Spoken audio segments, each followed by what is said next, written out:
चलते हैं अपने सब्जेक्ट एग्रीमेंट के 7 रूल पर। स्टडी मित्रा के साथ आप रहिए, इससे आपकी इंग्लिश में आएगी साइन और आपका फ्यूचर होगा ब्राइट।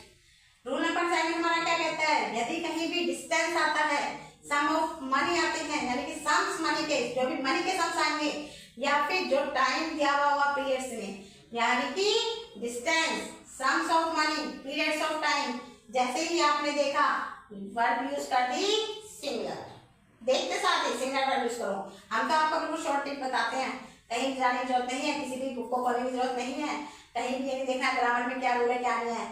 स्टडी मित्रा ओपन करो, स्टडी मित्रा के 10 सीरीज देखिए, स्टडी मित्रा के मॉडल सीरीज देखिए, स्टडी मित्रा के आर्टिकल देखिए, जो चाहे देखिए, हम सब लेकर आएंगे। पूरी लाइब्रेरी आपके लिए स्टडी मित्रा में हम बना कर रख देंगे।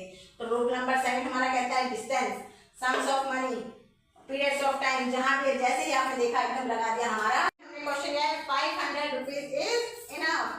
500 रुपए बहुत होते हैं। मुझे पता है 500 नहीं लिखना चाहिए था, मुझे लिखना चाहिए था 5 लाख या फिर 5000। तब आप कहते हैं हाँ भाई तो अब थोड़ा सा इनफ है, ठीक। लेकिन छोटी छोटी शुरुआत से ही बड़ा समंदर बनता है। थोड़ा थोड़ा पॉइंट डालेंगे तभी तो हमारा बड़ा समंदर बनेगा। तो कोई नहीं, 500 लेते हैं, इसी से करोड़ों बनेंगे। तो सेकंड हम लेते हैं 500 रुपीज इज इनफ। देखा मनी है, मनी का सम्स है, लगा दिया हमने सिंगुलर वर्ब और हमारा ये पूरा सेंटेंस करेक्शन में करेक्ट हो जाएगा। तो ये थे हमारे सब्जेक्ट और वर्ब एग्रीमेंट। देखिए ग्रामर में हमारे सब्जेक्ट और वर्ब एग्रीमेंट, देखिए ग्रामर में कुछ भी बिना नियम का नहीं है। ग्रामर होती क्या है, ग्रामर में होती है जो इंग्लिश नियम से बनाई जाए, है ना। किसी भी चीज के लिए हम नियम बनाते हैं, क्यों बनाते हैं, उस लैंग्वेज को सीखने के लिए।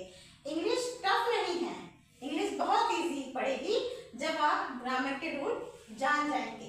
इंग्लिश से वैसे ही डर लगता है, वरना तो आप देखिए कभी आपको जब बोलना आता है, बोलना आ जाएगा तो आपको इंग्लिश बोलना बहुत ही अच्छा लगता है। थोड़ी स्टाइलिश सी भाषा है, ठीक है। हिंदी का मुकाबला तो नहीं करेगी इंग्लिश, लेकिन हाँ थोड़ी सी स्टाइलिश सी भाषा है, ठीक है।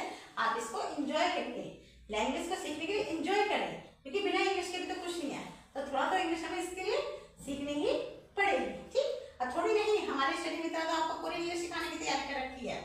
तो आप स्टडी मित्रा के साथ बने रहें। If you like my videos please subscribe, like and comment. Thank you very much.